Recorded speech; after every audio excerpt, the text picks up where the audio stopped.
So my grandfather was in the Coast Guard, and he was the youngest of 5 brothers. 2 of his brothers died in service to the United States of America.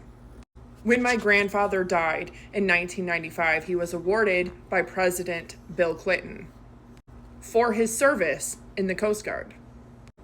But he also had to leave the Coast Guard because he was the last of his bloodline, having lost 2 brothers in service. This is my mother's father, the youngest of 5 brothers, William Lemieux, changed to Lemire, French Catholic family. Now, here is my question for anybody who might see this video. There is this YouTube channel called Crocodile Tear, and he is amazing at digging up some of these old battles and finding real remains that never made it back home to America.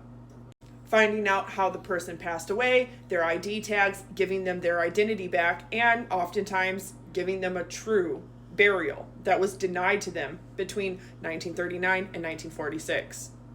Among other things that he does. Great channel. I highly suggest you go watch and support, because I have for years. My grandfather was the youngest out of 5 brothers: Francis, Willard, Wilfred, Clifford, and then my grandfather William.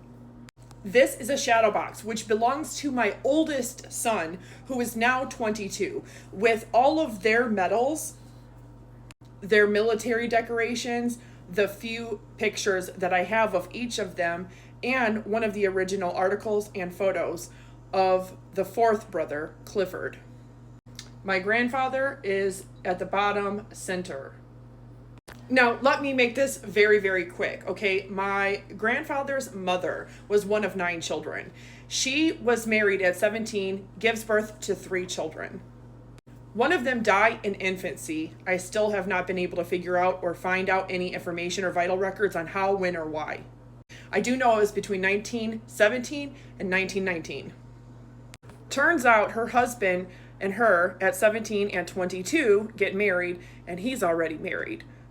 So she appeals to the Catholic Church, and she ends up getting married a second time to Clifford and my grandfather William's biological father, William Lemieux, son of Pacifique Joseph Lemieux. He adopts her other children, who are living, Francis, Willard. They move to Detroit because of the car industry, and he gets a job at Ford Motor Company. On March 13th of 1926, my 9-year-old great-uncle Willard and his best friend Lawrence Flavin disappeared after going 3 blocks away to Detroit Cinema on 3rd Avenue. They were kidnapped, abducted, murdered.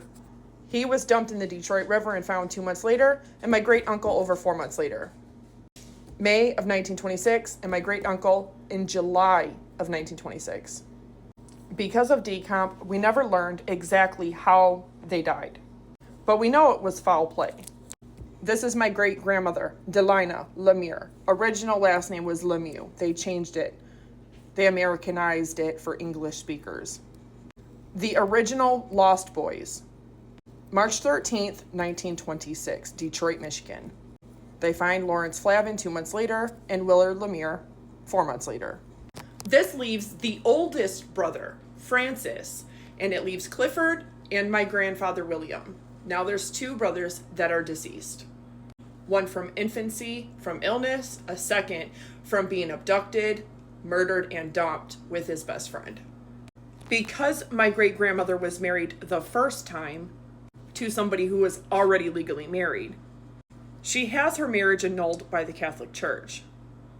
But she has 3 sons. Well, their original last name was Peterson. So Francis, his name that he might have had while he was in service was Francis Claude Peterson. And I have his birth certificate now. He was born on July 5th of 1915. I have this picture of my great-grandmother's second husband who adopted her other kids, and then they had 2 children together. The only one that remained after Willard was abducted, murdered, and dumped was Francis, and then they go on to have Clifford and William. Francis is 13 in this photograph, but he dies just shy of his 40th birthday in World War II. I only have 4 photographs of him.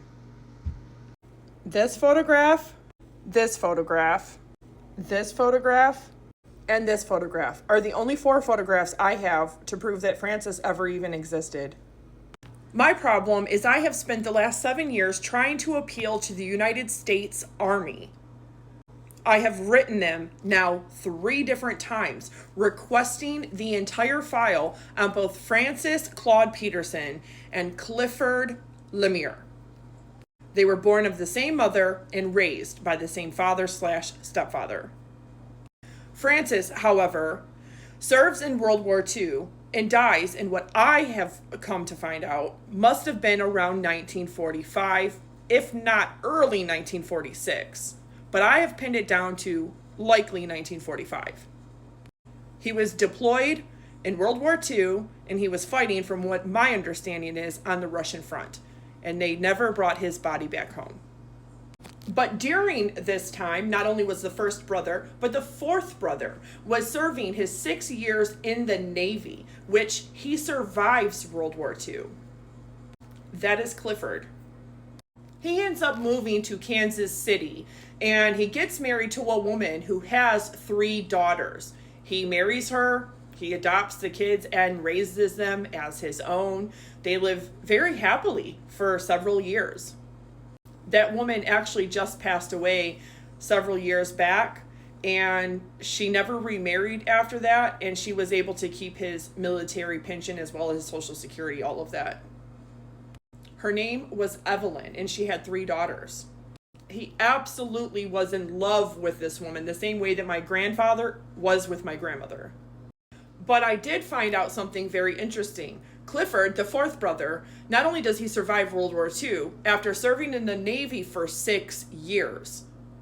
After he's done with his Navy service, he actually doesn't go to the Army. He actually goes to the Coast Guard for a said time. After 17 years of work on my family tree, I was able to find this. But he was in the Coast Guard. And this was June 19th of 1945, after he had already served his 6 years in the Navy. After completing his naval service, he goes to the Coast Guard for a said time, and then he goes to Army, where he is already ranked a first-class sergeant. July 28th of 1952, just a few months after my mother was born, my great-uncle Clifford dies in the Korean War at the Battle of Old Baldy, or what they call the Battle at Baldy Ridge. My grandfather and my great-grandmother not only get his body back, but he is buried, I believe, in Kansas City at a military cemetery.